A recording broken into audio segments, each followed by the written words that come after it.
And now the last part of this chapter on fundamentals will be a review on the wave equation and the solution of the wave equation.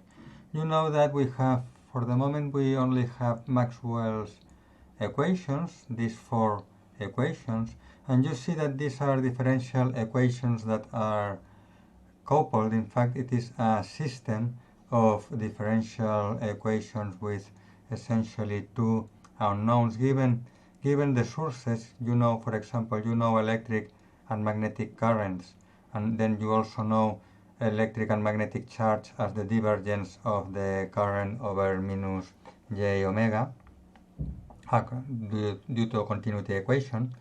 Then you have a system of coupled differential equations to solve, and they are first order differential equations.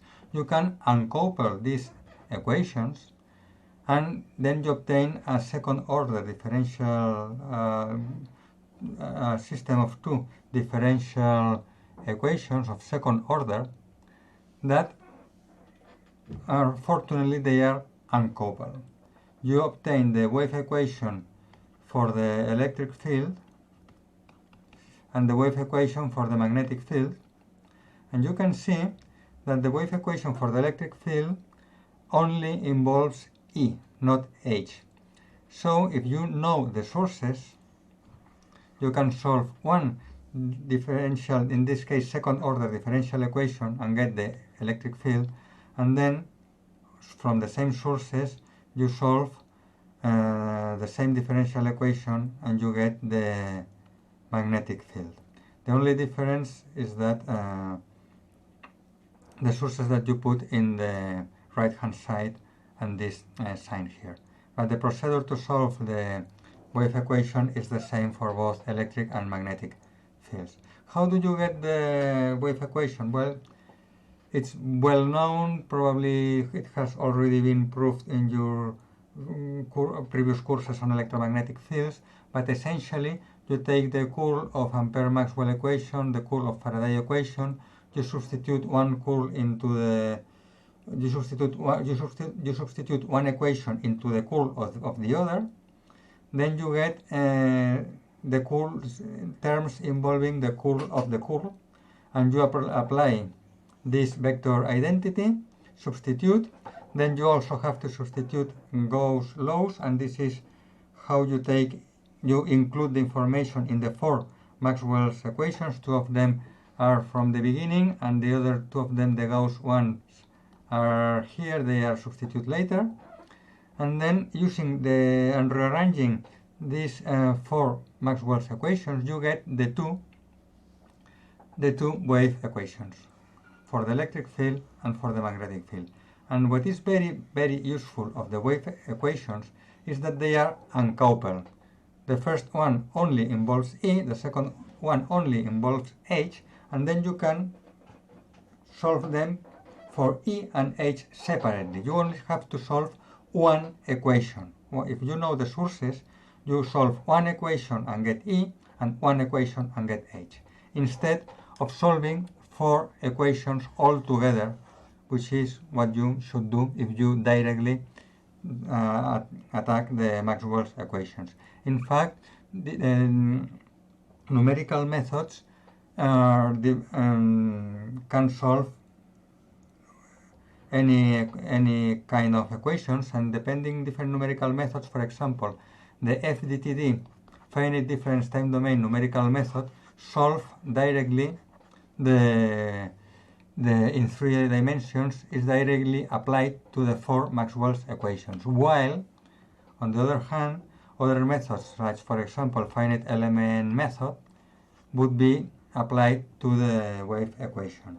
And there are other methods, like method of moments, that will be applied to other equations, the integral equations that we will derive from the wave equation.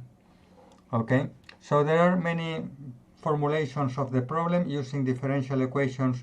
You can use Maxwell, or you can use wave equation, or using integral equations, and then you have numerical methods in electromagnetics, numerical methods addressed to solve different kind of formulation, Maxwell, wave equation, integral equations, whatever. Okay, well, what is important, but already very well known for you. It is very well known that you get a constant k. This k is the wave number, it is here, this k, you get here k squared. This k is the wave number, and the wave number is the frequency omega over the phase velocity c, or 2 pi over the wavelength lambda, which is the same, and taking into account that the phase velocity is 1 over the square root of magnetic permeability times the electric permittivity, you get this k equal to omega square root of mu epsilon, which is also well known. I don't insist on this because you know very well all these constants and parameters. So when you have to, if you want to directly solve the wave equation, or also called Helmholtz equation, and you don't want to use numerical methods and you want to do an analytical solution, then you must use separation of variables. And you can do separation of variables on different 3D coordinate systems. They must be orthogonal coordinate systems, and coordinate systems in which the wave equation is separable. And there are many of them, but the main ones are rectangular, cylindrical, and spherical. In rectangular coordinates, x, y, and z, when we using separation of variables, we get the product of three functions on x, y, and z. The same for cylindrical coordinates using coordinates rho, phi, and z, or spherical coordinates r, theta, and phi. You get products of functions that depend only on one coordinate. How do you choose one system of coordinates? Well, in order to obtain an analytical solution, you must choose a coordinate system in which the boundary conditions have constant coordinates. Okay, so if your object is a sphere, your boundary condition, for example, for a perfectly conducting sphere, your boundary condition of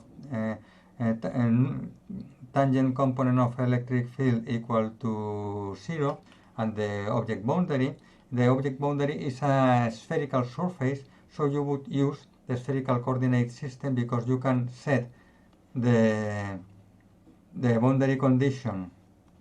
For example, if r is the radius of a sphere, equal to some known value, okay, a, let's say, for example, whatever, and then solve for the two other coordinates. Okay, we will do this kind of analytical solutions at the beginning of chapter 4, so you will see more about this later.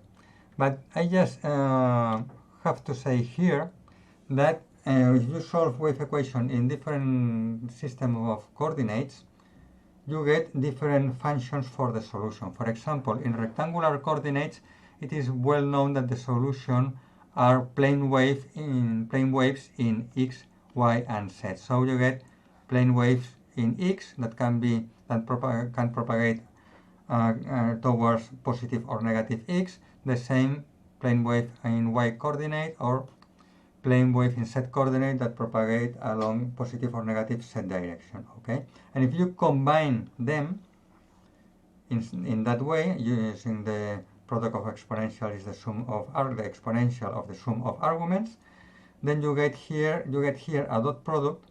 You get the dot product between the propagation vector. You get the dot product between the propagation vector and the observation point in space R. Okay, and this is well known. This is just to show the difference with the other coordinate systems. This is well known. The plane waves you get in rectangular coordinates. What happens in cylindrical coordinates? Well, in cylindrical coordinates, z coordinate is the same as in rectangular coordinates, so you get plane wave in z. In phi coordinate, you have periodicity in phi, so you get harmonic functions in phi. So in z coordinate, you get plane wave, and in phi coordinate, you get sinus and cosinus because you have a periodic function, and it is a Fourier series. This sum of cosinus and sinus can represent, it's a Fourier series and can represent any periodic function in phi. Okay, but what do you get along the radial coordinate r? Along the radial coordinate r, you get these functions. These are called Hankel functions here, Hankel functions. And these Hankel functions are of the family of Bessel functions. In fact, Hankel functions of the first kind, with this one here, represent ingoing waves, waves that propagate towards z axis. And Hankel functions of the second kind here represent outgoing waves, waves that propagate, let's change the color, waves that propagate far away, or propagate leaving z axis, okay, towards infinite. Okay, and what are these Hankel functions? In fact, if you have studied something about Bessel functions in mathematics, you will remember J, which is the first kind of Bessel function, and Y, which is a Bessel function of the second kind, okay? And then Hankel functions of the first kind have real part that is a J Bessel functions and imaginary part that is a Y Bessel function. And Hankel functions of the second kind have the same thing, but with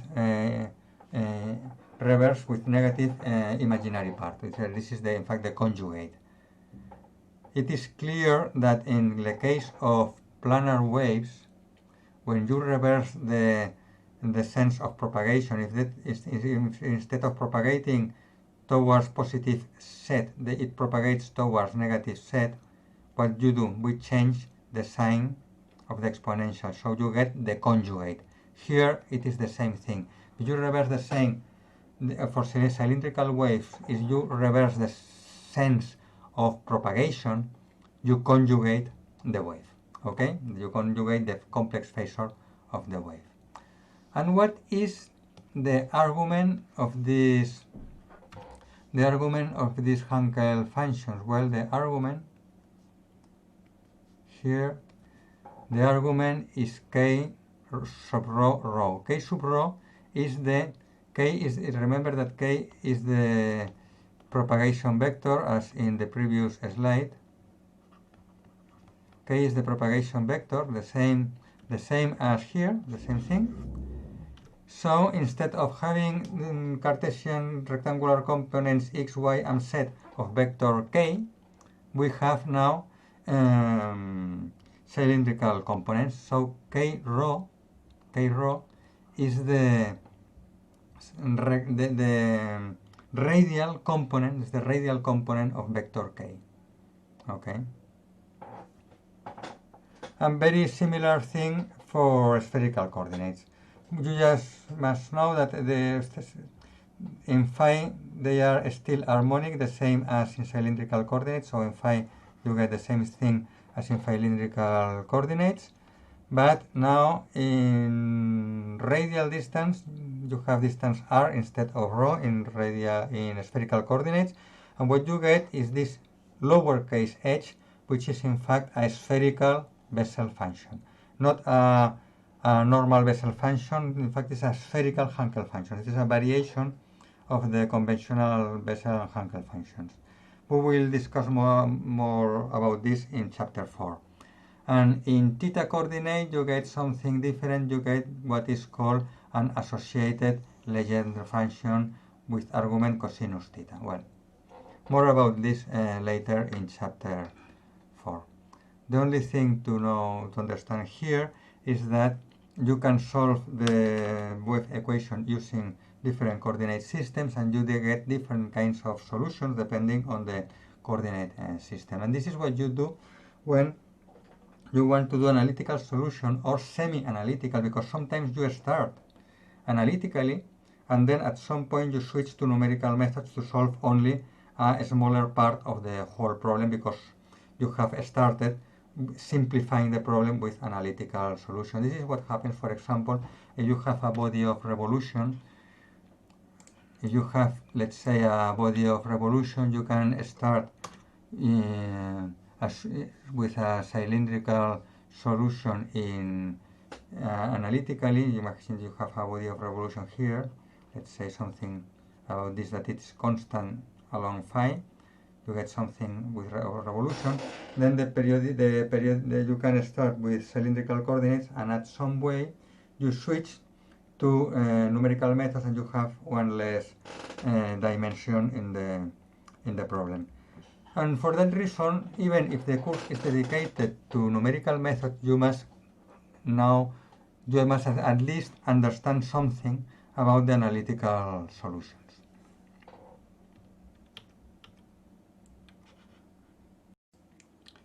Well, now we will obtain the solution of the wave equation for free space, for free homogeneous space or homogeneous media. The idea is that we have a set of sources, J, and you know that through continuum equation these electric currents are associated to a volume charge density, ρ, and these sources radiate and produce some electric and magnetic fields. So the aim is to compute the electric and the magnetic field produced by the sources. So if we start with Maxwell's equations, of course in frequency domain, so with time harmonic variation, you know that, remember that we replace the time derivative with j omega, and we obtain the, as have already been shown before, Maxwell's equation, just take into account that Maxwell's equations are related to continuity equation, and has been already said before.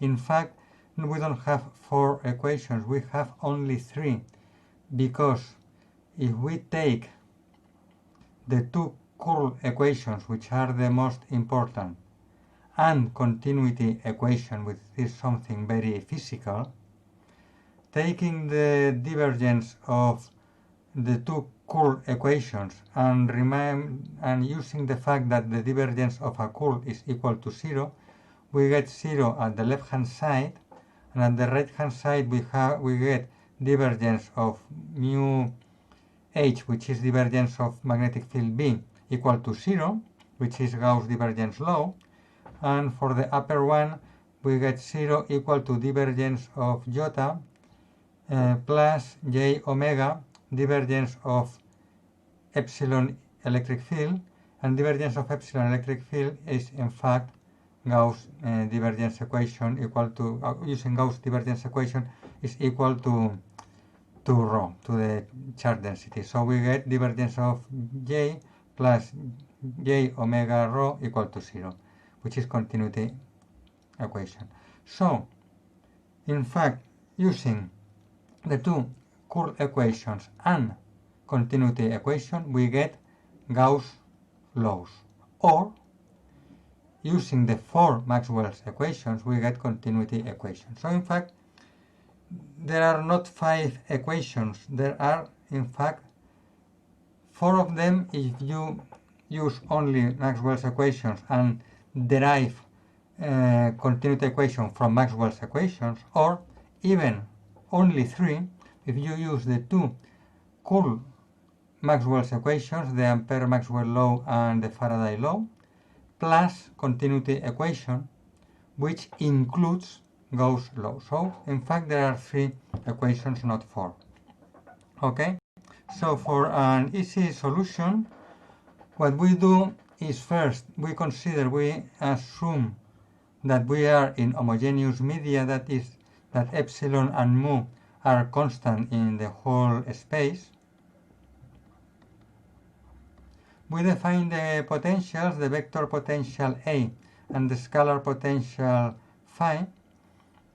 We define the potentials, and we define the potentials in an indirect way. That is, we define the way from which we compute magnetic field as the curl of vector potential and electric field as the gradient of scalar potential minus the time derivative of vector potential.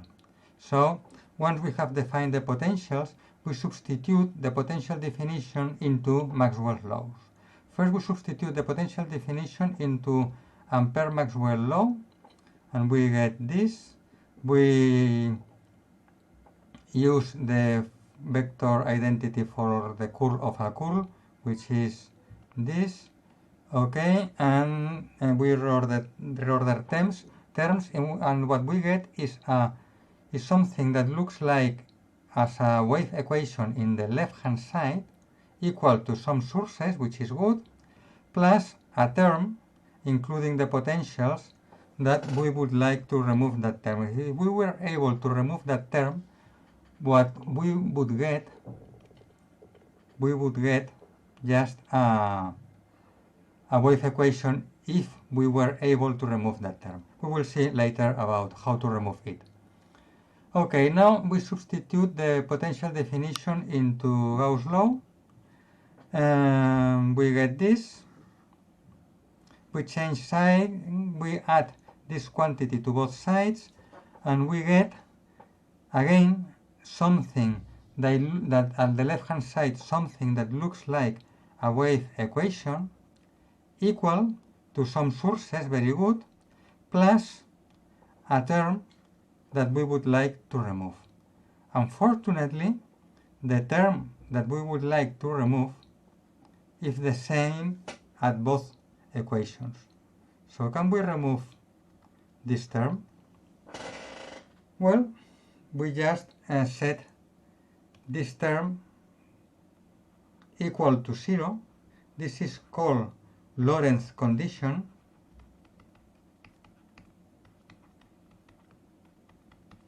This is called Lorentz condition here.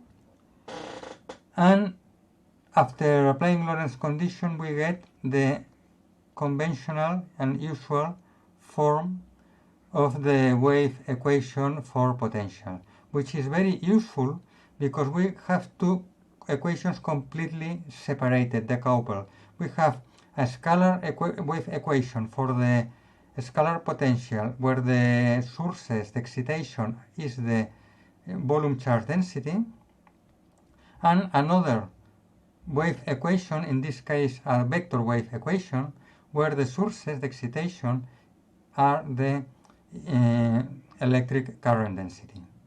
And we can apply Lorentz condition because when we define the potential, we have defined the curl of A, but A is not completely defined. So if we, in order to completely define A, the vector potential, we have to define also the divergence of A here. So we, with the original definition of the potentials, we have a degree, still a degree of freedom, because to have a vector field completely defined, we have to define both the curl and the divergence. In the potential definition, we have defined only the curl of A. So the divergence still can be defined as we want. And we define it here as minus the time derivative of mu epsilon scalar potential. Okay? So now we have the very interesting wave equations. So we have a wave equation similar to the one that we defined before for the electric and the magnetic field. Again, the constant in the wave equation is k squared, where the constant in the wave equation is k squared, where, as before, k is the frequency over the phase velocity or propagation speed. Well, phase velocity is not exactly propagation speed, only for planar wave in plane wave in free space, but this is or spherical wave in free space also, but this is the case here. So in this case, it is the propagation speed, and the k is also 2 pi over lambda, where lambda is the wavelength, as we know. How to solve the wave equation? Well, we will use linear theory. You can observe that wave equation is a linear operator. For example, if we have double current, we have double potential, or double charge, we have double potential. If we have addition of currents, the potential will be the addition of potentials. It is completely linear. So we have a linear operator L equal to Laplacian plus K squared. And then we can use linear system theory for invariant linear systems. You know that in a linear system, if you have an excitation F and output U, you can define the impulse response. The impulse response is the output when the input is a delta. Then the output is the convolution of the impulse response J times the input. Okay? This is standard linear system theory. Output equal to impulse response convoluted with input. In our case, the input is the charge. We have a Green's function or impulse response, and the output is the scalar potential, or the input is J, the current, we have the impulse response, and the output is the vector potential. We will define the Green's function as the output for minus delta,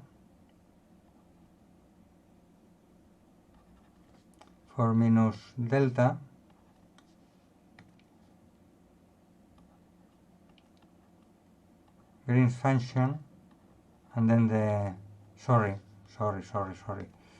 Well, yes, it's okay. We have input minus delta, impulse response is G, and output is G. This G, we will see later that it is called Green's function. This G is the impulse response or Green's function. Oh, here is something in Spanish that I forgot to remove.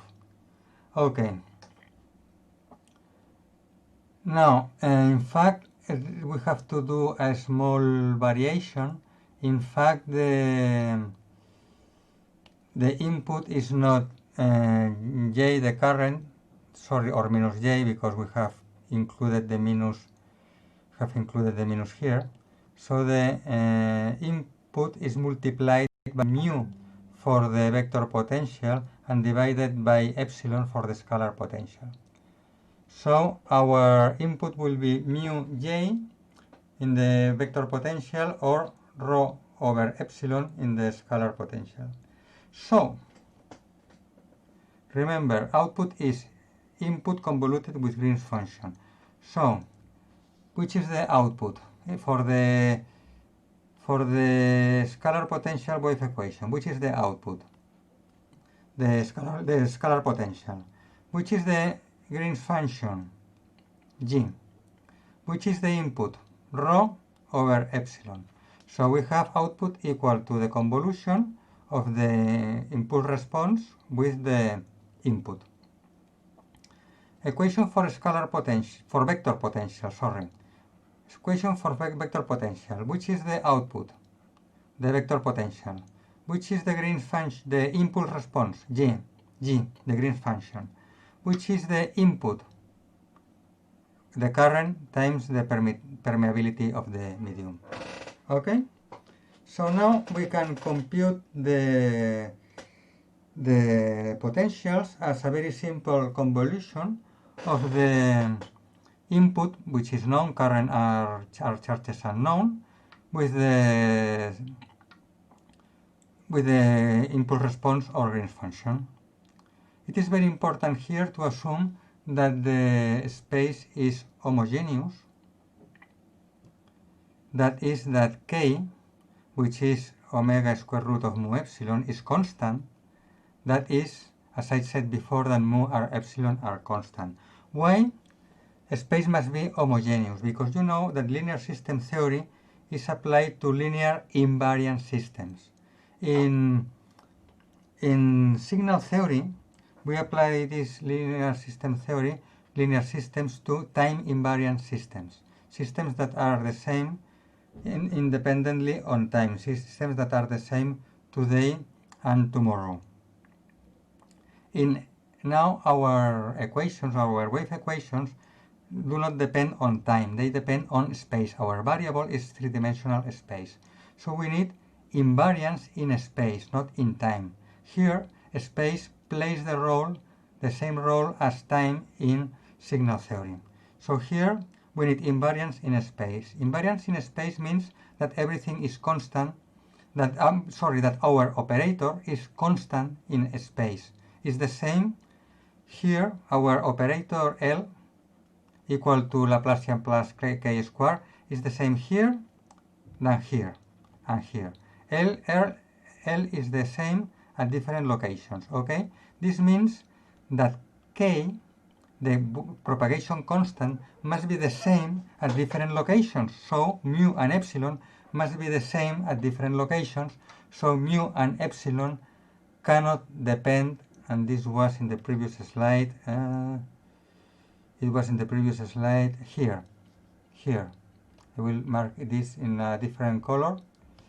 Here you see, as I said before, that epsilon and mu cannot depend on the space, must be constant in space. That is, we need an homogeneous medium. Okay? Well, so now the only thing is to know which is the Green's function. The Green's function is simply this. This is very intuitive. This is a spherical wave, and it is very intuitive that this is the Green's function because it is the impulse response that it is. It is, for example, in the scalar case, which is the easy case, the Green's function or impulse response is the potential, the scalar potential produced by a delta of charge. That is, charge equal to delta R. Okay? A delta. And a delta of charge is of volumetric charge density. A delta of volumetric charge density is a point charge. So the Green's function or impulse response is the scalar potential due to a point charge.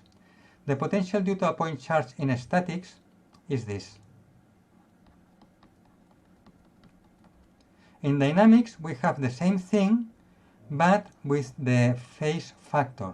The phase factor takes into account that waves propagate at a finite speed and they need some time to propagate from one point to the other at the phase velocity, and this time required for propagation is a delay in the harmonic oscillation, so it is a phase. And this phase, you know from planar wave, from plane wave theory, that this phase due to propagation delay, to the time required for propagation, is E2 minus j k propagation constant r, which is distance traveled by the wave. Okay? So it is very intuitive and very easy to understand that this is the impulse response. But of course you can prove it mathematically. Here you have the mathematical proof using solving the wave equation in spherical coordinates.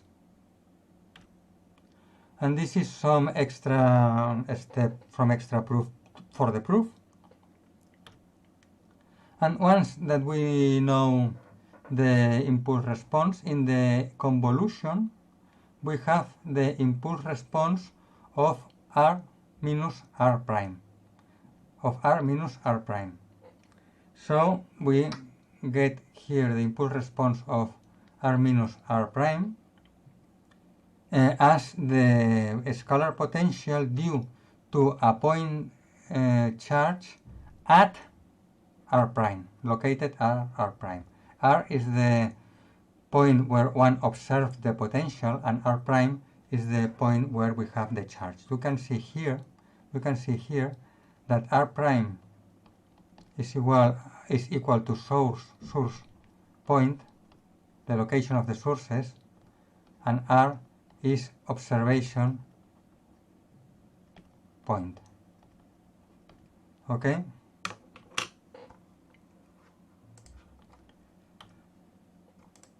This about R prime and R was already depicted in that picture here. In that picture here, where we define the convolution, we see that the observer is located at R. R is the observation point, and R prime is the source point. Is the source where is the point where we have the sources. You can see that R prime is the point where we have the sources, and R is R is the observation point.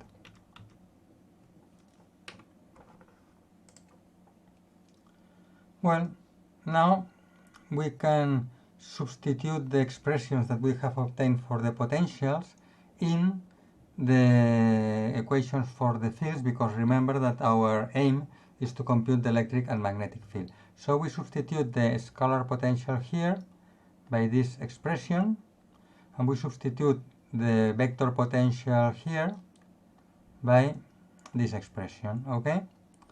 And we get this.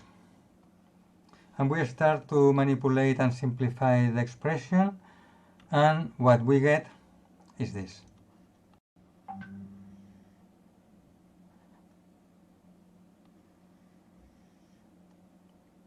Similarly, for the magnetic field, we substitute in the curl of the scalar of the vector potential, in the curl of the vector potential, we substitute the expression that we got before using the convolution with the Green's function, and we obtain this. Of course, in order to obtain these simplified expressions, we have used a lot of vector identities like that here, and we also others here, etc. We have used a lot of vector calculus, but at the end we get what we wanted to, what we needed. And so these two formulas for computing the electric and magnetic field due to some sources will be very important for us. We will mark this will be very important for us because they will be the basis of the electric and the magnetic field integral equations that we will derive later for discretization with numerical methods and obtaining numerical solutions for electromagnetic problems. So very important. You have to know this, of course not to know by heart these equations, but you may need these equations. These equations are very important. You must have them at hand. That is, you must know where these equations are in my class notes or in some book like Balany's or any other book, or even our antennas book. But you must have these equations at hand just in case you have to use them, because they are important. The equations that compute the electric and the magnetic field due to some electric current and charge and electric current. Okay? Very important. Well, let's remove all the marks and then observe the following. Let's observe that in the expressions, in the formulas for the electric and the magnetic field, there are two kinds of terms. There are terms that depend on 1 over r squared, these terms here, terms that depend on 1 over r squared, like this times this, for example. This times this, for example, is also 1 over r squared. And there are also terms that depend, let's change the color, that depend on k over r. For example, this times this is k over r. This times this is k over r. And also, this is proportional to k squared over omega, but it's related, well, no, this is omega mu, this is k eta, all this goes out with this, and this is k eta, so this is again, this term is again k k over r, okay? So there are terms 1 over r squared and k over r. It is important because at large distances, the terms 1 over r squared are attenuated. R is very large at large distances, and terms k over r are not attenuated as much, so they propagate much farther away. So we call radiated field to the terms k over r and induced field to the terms 1 over r squared. So when we are, for example, computing antenna radiation, we keep only the terms k over r, and in other situations when we are very close to the object or the frequency is very low, we keep only the induced field terms. If we want to know the distance at which the radiated field terms are dominant, we just have to observe that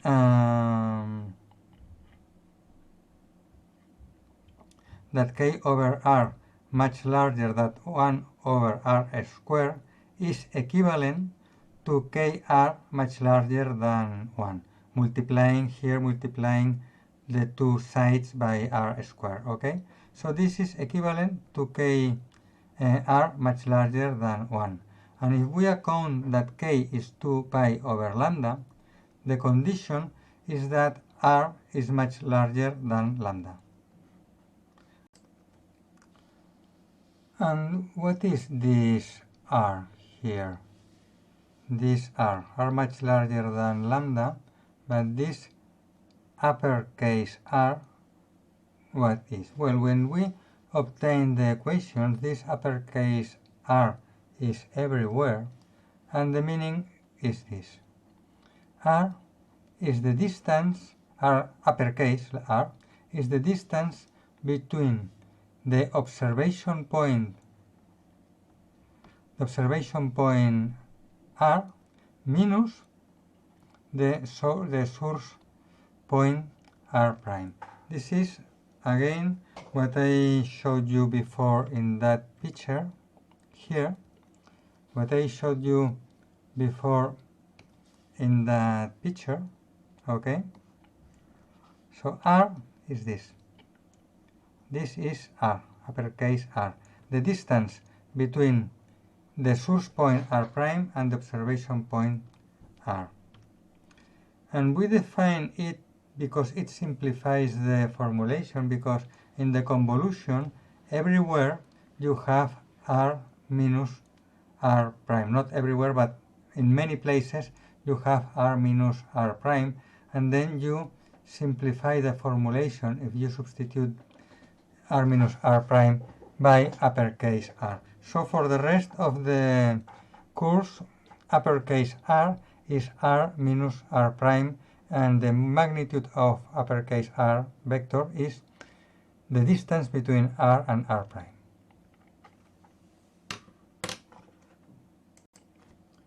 So to summarize, we have the 1 over r squared terms that for the electrical magnetic field are these, the 1 over r squared terms. These are called the induced field. That is the field that exists close to the object or are very low frequency, the field that exists when uppercase r and therefore lowercase r also is much smaller than lambda. In fact, you can observe that these two equations for the induced field, these two formulas, are equal to the Coulomb law and the Biot-Savart law the second. This is Coulomb and this is Biot-Savart laws, but with a new factor E2 minus jkr, which is the phase propagation, the phase factor due to wave propagation. So essentially it is the statics equations, because this remember that these fields are the fields that you have when the distance is much smaller than lambda. This means that lambda is very, very large. This means very, very low frequency. Very, very low frequency is close to statics. So this is what you have in statics, also called quasi-statics. This is what you have in statics. And you have essentially the same statics laws, Coulomb and Biot and Savart laws, but adding the factor corresponding to the phase due to wave propagation delay. Okay, so as simple as that. In practice, if r is much smaller than lambda, kr is much smaller than 1, and the phase factor is approximately 1, because if kr is much smaller than 1, essentially 0, then the exponential is approximately 1, and what you get for the induced fields is essentially the statics field. But if you want to be a bit more accurate, you convert the statics fields in phasors, and the phasors have a phase that depends on the wave propagation distance. And similarly, for the radiated fields are the fields that depend, the terms that depend on k over r, and these are valid for r much larger than lambda, or r minus lowercase r much larger than lambda, that is observation point very much larger than lambda, which is far away or high frequency. In high frequency you have small lambda. Okay, so in these cases, at large distances or at high frequencies, you have the radiated fields, and this is the fields that are radiated by antennas. Okay, here you have the condition that I said before. In practice, the commonly used condition is not r much larger than lambda, but just r larger than lambda. This is very loose, but anyway, this is what is used in practice in engineering. In numerical methods, you have to be much more accurate, and then you must be really sure that you have r much larger than lambda. Okay, but just for engineering and antenna design, etc., r larger than lambda is enough. Well, there are many problems in which the observation point is always located very far away from the sources. That is the case of antenna radiation problems, where we have an antenna that radiates, this is an antenna that radiates fields, and we have an observer that may be another antenna, let's say in a satellite or something, that is at very large distance, the distance that is very large distance. And also, for example, scattering problems, where, for example, we have a radar, we have an aircraft, and we want to compute the electromagnetic field reflected by the aircraft, and that is received by the radar. Okay, so again, here the distance r between the radar and the aircraft is very large. So there are many problems of practical interest in which the distance of the observer compared to the size of the sources is very, very large. That is, remember that our observer, let's draw an eye here, remember that our observer is at a distance r from the sources. The sources are assumed to be centered at the coordinate origin, and r prime is the coordinate of the sources. So essentially what we have is that r is much larger than r prime for all points of the surface. That is, r is much larger than the maximum of r prime. Okay, this is already depicted in that picture here. Okay, then in this case we can, of course, the radiated fields will be much larger than the induced field, so we only compute the radiated fields, but also we can do an approximation valid for very large distance of observation. To To do that approximation, which is called the far field approximation, this approximation that we will do is called the far field approximation. First we compute the expression, we write the expression of uppercase r. R, remember, is lowercase r minus r prime. That is, uppercase r is the distance between the source point and the observer point. The vector distance if it is a vector, or just the distance if it is a scalar. Okay?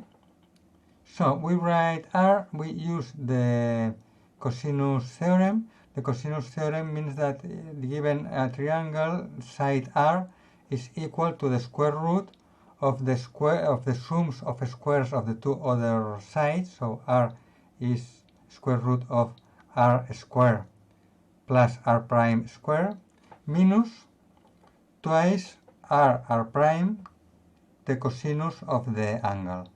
But r prime, the cosinus of the angle, is the scalar product between r vector and r prime vector. So in fact, the cosinus theorem, we have this minus twice the scalar product r dot r prime. Okay? Now, we assume that r is much larger than r prime, so r over r prime is almost 0. We have taken r outside the parentheses, so we get r, and then we get here 1 plus r prime over r everything square minus etc. Okay, and since r is much smaller than r prime is much smaller than r, this term is almost 0. So we get the other two terms. But we have a square root, and if we do the Taylor approximation of the square root for these two terms, what we get is this. And if we multiply the parentheses by r, we get this. And this is very important. This is the approximation that we will use. We approximate uppercase r, that is the distance between r prime and r, as r, which is the distance from coordinate origin to observer, minus the projection of r prime in the direction of r. Observe that r hat is the direction of r, and r prime is the position of the observer, of their sources. So what we do is to approximate r, which is this distance, as r prime, we approximate r, uppercase r, which is this distance, as lowercase r, which is this, minus, let's change the color, minus this. Okay? Uppercase r is equal to lowercase r minus this segment in green color. And this segment in green color is exactly the projection of r prime, on the direction of r. So this is exactly r hat, which is the direction of r, dot r prime. Okay? This is called the parallel ray approximation, because observe that this drawing here is valid when the observation point is at infinity. We have said that the observation point is very far away, but if we take the observation point to infinity, then the two rays r, uppercase r and lowercase r, the two rays are parallel or almost parallel. And when the rays are parallel, according to this drawing, the approximate formula for uppercase r becomes exact. Okay, so now we have a formula. Now we have a formula for the approximation of uppercase r. Okay. But we don't need to use this approximate formula everywhere, because there are cases that clearly, for example, when we have the direction of r uppercase, we can approximate it with the direction of lowercase r, That is, we can approximate this direction with this, because when the observer is very far away, both rays are almost parallel, which is in fact the reason of the validity of this approximated formula. So clearly we replace uppercase R hat with lowercase r hat. Okay? And then also in the formula for the radiated field, remember in the formula for the radiated field, apart from this uppercase r hat that will be replaced by lowercase r hat, we also have denominators 1 over uppercase r. And these denominators here, we can also approximate uppercase r with lowercase r, because clearly if we look at the approximated formula, clearly r is much larger than r prime, and the dot product between r prime and the direction of r will be necessarily smaller than r prime, because will be r prime multiplied by the cosinus of that angle theta, because the modulus of r hat is 1. Okay, so this term here, r hat dot r prime, will be smaller than r prime, and r prime is much smaller than r, so clearly r and uppercase r is approximately equal to lowercase r, and we can safely make this approximation. However, in the phase is different. In the phase, here we have uppercase r in the phase of the complex exponential that computes that takes into account the phase due to wave propagation at finite velocity. In the phase, we cannot approximate directly uppercase r with lowercase r. We need to apply the far field or plane wave or parallel ray approximation. We need to apply this approximation because observe that when we replace uppercase r with this approximation, we get this. We split the exponential of the sum between the product of two exponentials, and clearly we get a first factor that it is the same as we had before, replacing uppercase r with lowercase r. But then we have a second factor, and this second factor is not negligible, even if r prime is very small and r hat dot r prime is even smaller. Even if this is very small, we have multiplication by k. K is 2 pi over lambda. So this exponent is j 2 pi, then r hat r prime over lambda. So this is a phase. Even if r hat dot r prime is very small, if it is comparable with lambda, and it often, almost always it is, then the phase is comparable to 2 pi, and the phase is not negligible. So for example, if r is uppercase r, the observer, imagine for example that the observer is at 100 kilometers, okay? And imagine that the size of the antenna is 1 centimeter, okay? Clearly, uppercase r, which is approximately 100 kilometers, is much larger than r prime, which is 1 centimeter. There is 10 to 9 factor between them. The difference is very large. So, of course, uppercase r is approximately equal to lowercase r. But what happens if lambda is 2 centimeters? If lambda is 2 centimeters, even if this numerator here is only 1 centimeter, if lambda is 2 centimeters, the quotient, the ratio, is 1 over 2. And the phase is 2 pi 1 over 2, the phase is pi. And we cannot neglect a phase of pi. Okay?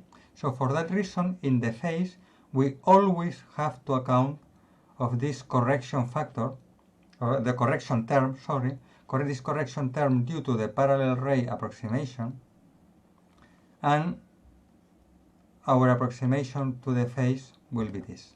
Okay? So we substitute our approximations for uppercase R everywhere. We substitute our approximations everywhere. And we get the following. Here, remember what we had. We substitute the direction of R and 1 over R by lowercase r. Here we substitute direction and 1 over r here. And since now in the integral we have 1 over r lowercase, which is the same for all the observation, for all the source points. It is the same, it is constant, it does not depend on r prime, so we can take it out of the integral.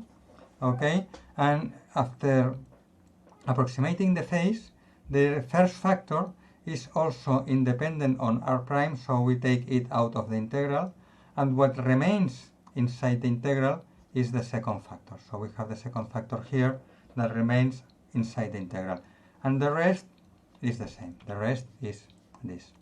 Okay? So we just use continuity equation. We do some manipulations. We apply some vector identities that we will prove later, etc., etc. And what we get is this. We get this.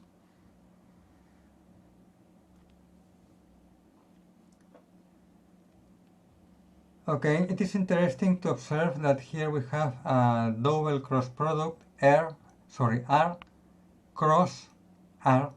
cross this integral of the current. This R is the observation, R is the observer direction, okay, or observer position, so R hat is the observer direction. So in fact, R hat depends on the direction of observation, and it depends only on theta and phi spherical angles for the observer. Okay, here we have some proof that we skip. These are proof of some identities that were used before to obtain this formula. We do the same thing for the magnetic field. This was the original formula for the magnetic radiated field. Remember that we are using only the radiated fields, not the induced fields, and then we are introducing the far field approximation or parallel ray approximation inside the formulas of the radiated field. This is the formula of the radiated field, magnetic field. We introduce this, we replace the phase exponential by the first term and the second term that remains inside the integral.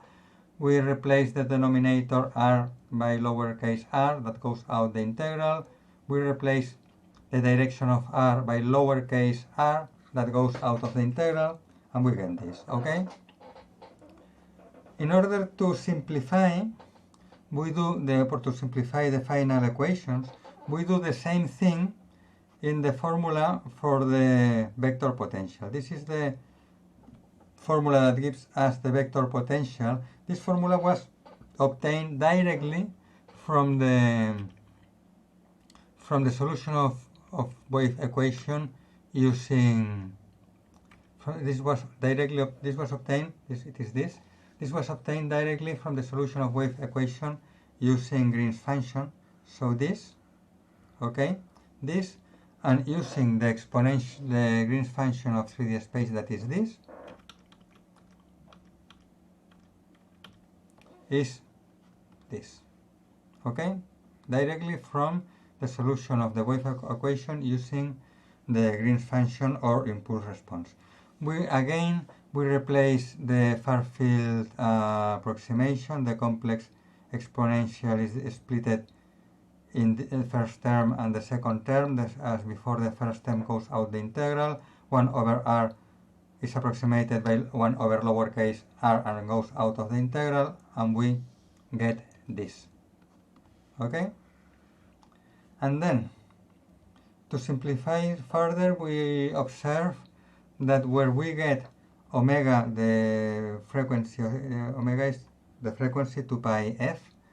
When we get omega mu, it is easily observed that it is exactly the same as k eta. Eta, k is the propagation constant, and eta is the wave impedance of the medium. Eta is this here, wave impedance of the medium. Okay, so it is interesting to replace everywhere omega mu by k eta.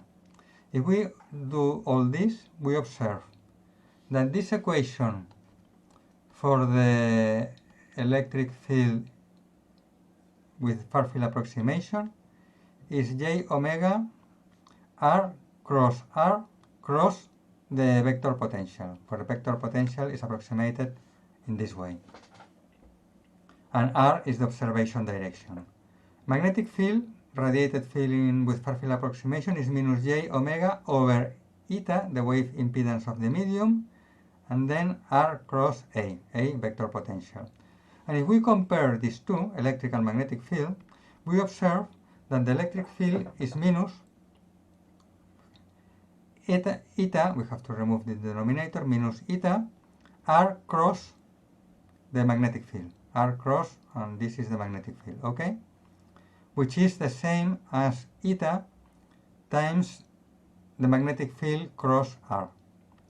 And we observe that this means that the electric or magnetic field are perpendicular to each other. They are perpendicular to each other, and also they are both perpendicular to the direction of observation. We have electric and magnetic field perpendicular to each other, both of them, electric and magnetic, perpendicular to the direction of observation, and the magnitude of these fields is related by the wave impedance. In fact, the wave impedance here, the wave impedance is the magnitude of the electric field over the magnitude of the magnetic field. And this is exactly a plane wave property. We are getting formulas that are valid for plane wave. This means that these radiated fields observed at large distances with far-field approximation are in fact plane waves. Okay? But if we observe the original formulas, there is a spherical wave factor here. Spherical wave factor in the electric field, a spherical wave factor here in the magnetic field. So, in fact, electric and magnetic fields are spherical waves. But they have plane wave properties. And how this is possible? Well, in fact, they are spherical waves. But observed at very large distance from the sources using far-field approximation, and if we observe the fields locally in a small region, okay, locally, electric and magnetic field agree with plane wave properties. They are locally a plane wave, okay? Locally, if we observe the fields locally, for example, imagine that the sources is the sun, and the electromagnetic wave is the sunlight. We observe the sunlight that comes through the window. What I see? I see parallel rays, this here, I see parallel rays, and I see a plane wave. Because I observe locally the spherical wave front with center at the sun, I observe this wave front at a very, very, very small region which is my window, is a region that is very small compared to the distance between my window and the sun. So when I observe locally a spherical wave due to electromagnetic field radiation at a very large distance from the sources, what I get, and also in a very small region compared to the distance of observation, I observe a plane wave. And this is very important.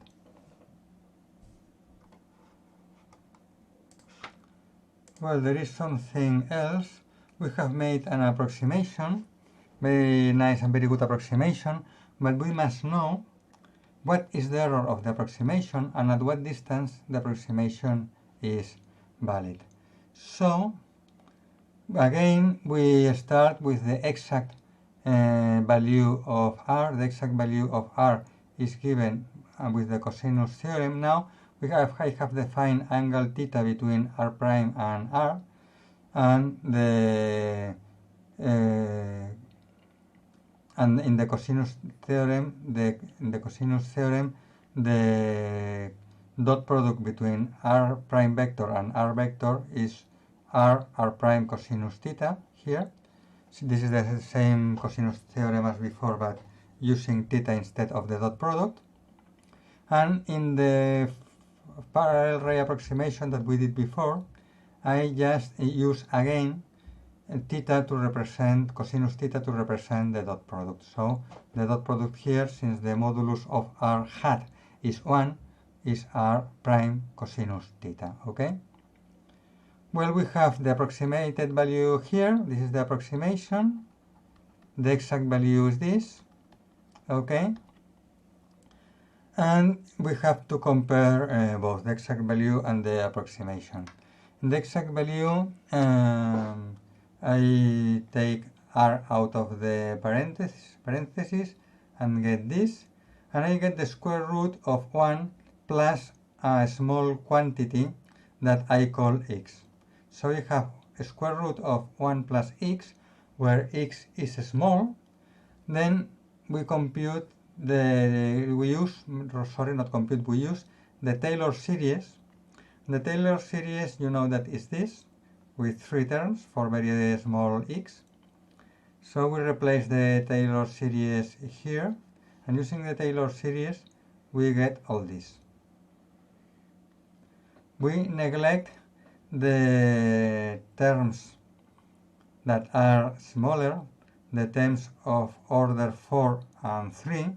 Remember that R prime is much smaller than R, so R over R prime is very, very small, okay? R over R prime is very, very small. We remove the terms of order 3 and 4.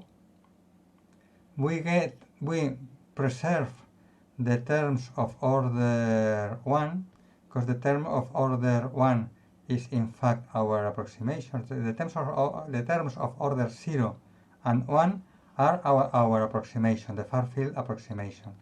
The terms of error of order 2, the terms of order 2 are our error, and the terms of order 3 and 4 can be neglected. So what remains is this. The terms of order remains is this, and we rearrange, and then the terms of order we multiply by R, so the terms of order 0 and 1 are this, which are the parallel ray or far field approximation, and then plus a term of order 2, which is the error. This is the error. So we know the error. Of course, the error will be 0 if R prime is much smaller than R, which means that R goes to infinity, okay? Perfect. We must assess at what distance the approximation is valid. Well, we must then set an error threshold for the validity of the approximation. The error threshold that we set is that the error in the phase must be smaller than pi over 8.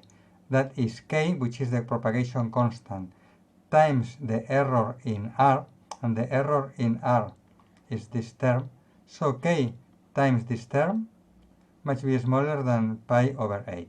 This is just the criterion used for the error. I know that this is quite large, but this is what it is used very often in antenna engineering, and it is established that the approximation is good enough with this error. Okay, well, we replace this. We replace the error term here. And then we get this. This is what we get after replacing the error term. We go to the worst case. The worst case is when the sinus is equal to 1 and when r prime is the largest possible. If d, uppercase D, is the diameter of the sphere enclosing, the smallest sphere enclosing the antenna or the sources, that is, uppercase D is the antenna or sources size, then the largest possible value of r prime is d over 2. We replace this here, and what we get is this. We simplify, and as a final result we get that the distance of observation r must be larger than 2 times the square of d is the size of the antenna, over lambda, the wavelength. Okay? This is called the far-field condition and also Fraunhofer condition, because Fraunhofer was the German scientist that in 18th century did the first studies with this. In fact, they were studies related to light, because this was much earlier than Maxwell's equations and wave propagation, etc. This was obtained for light, but this equation is very old, and Fraunhofer was the first one that did the parallel ray approximation. Okay? Then the volume where the approximation is valid, the volume where r is larger than this 2d squared over lambda, is what is called far-field region or Fraunhofer region. So if you are computing antennas, you must know that all your computations using this, the antenna approximations, are valid only in this region, but not only in this region, you also need that you are in the radiated field region. That is, that the observation distance is larger than lambda. So both conditions must be fulfilled simultaneously. Simultaneously, you need to be in the far field region here. You need to be here, far field or Fraunhofer region, but also you need r larger than lambda to be in the radiated field region. Okay, you need both conditions to be fulfilled simultaneously.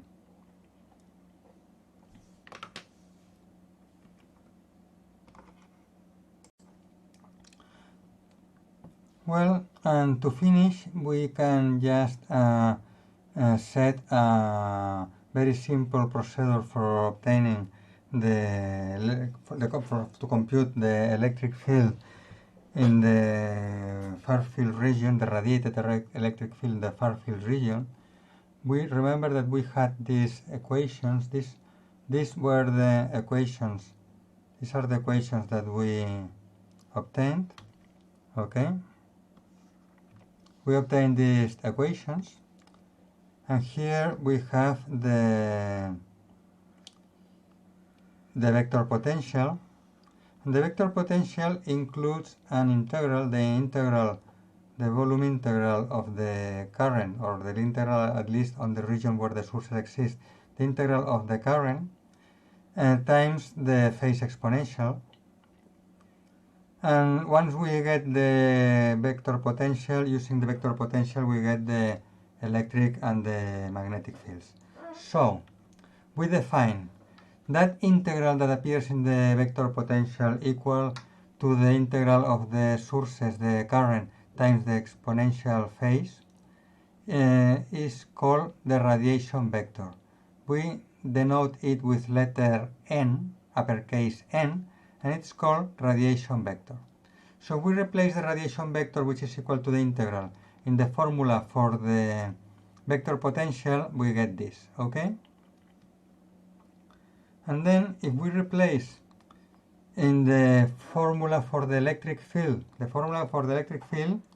we have the vector potential and then R cross R, the vector potential. The vector potential, you see that is proportional to n here, remember? The vector potential is n times a spherical wave. So we already have the vector potential.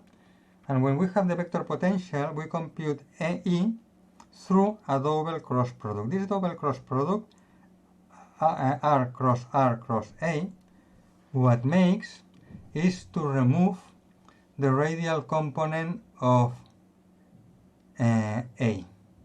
And what remains are the transverse components of A.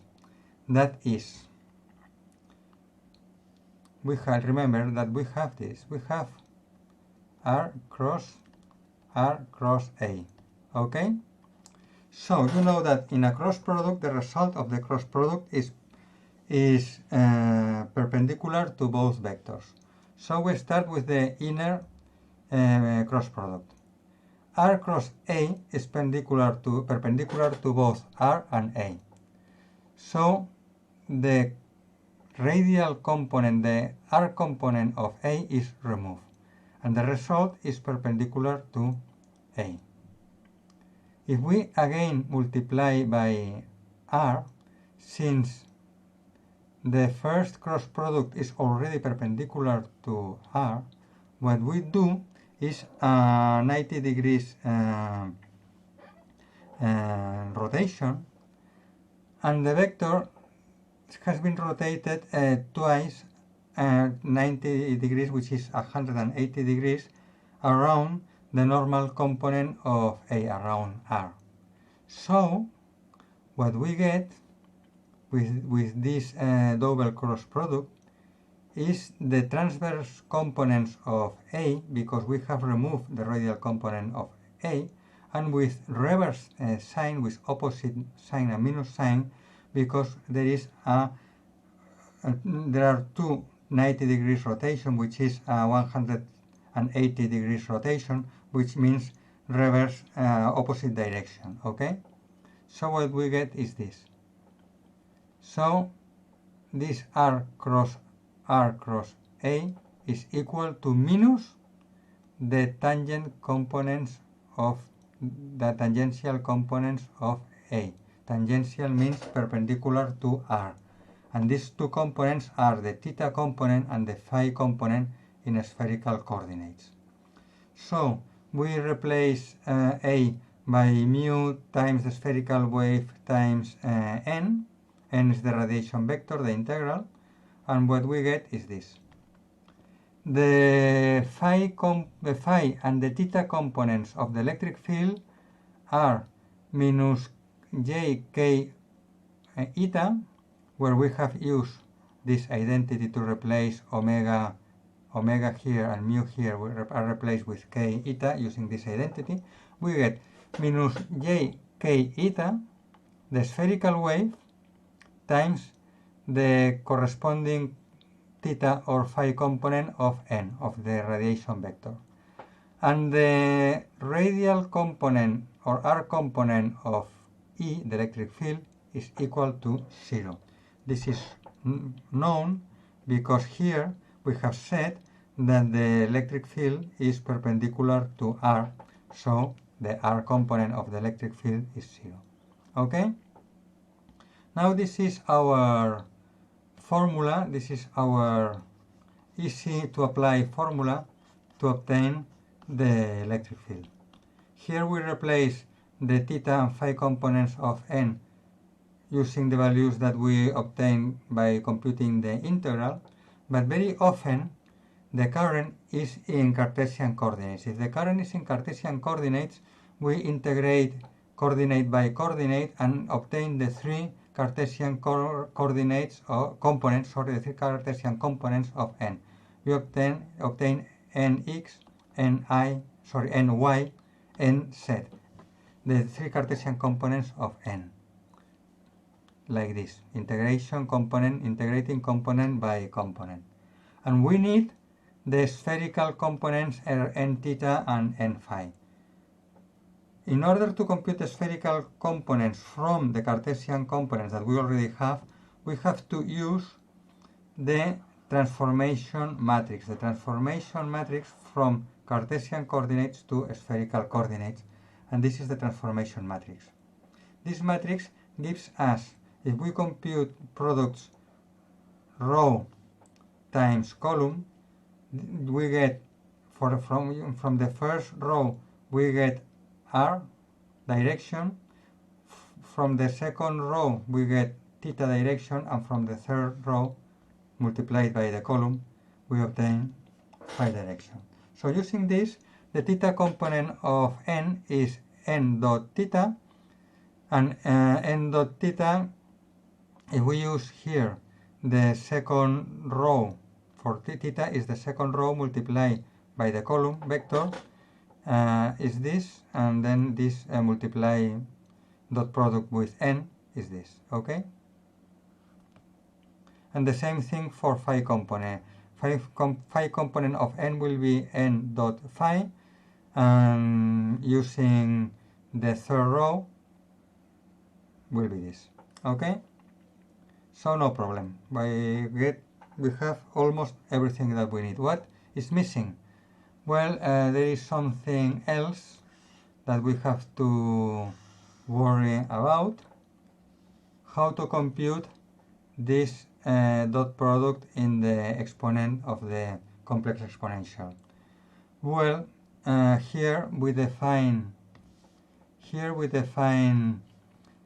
k r hat as k vector. K vector is the propagation vector. The propagation vector is a vector having the direction of propagation. The direction of propagation is the same as the direction of observation r, because this is a spherical wave, and in a spherical wave the direction of propagation at each point in the wave front is radial. The direction of propagation is r, okay? So k vector is given by kr, and in Cartesian coordinates the Cartesian components will be kx, ky, kz, and then we can multiply the propagation vector kr hat dot product with r prime, that is what we have here, and we get this.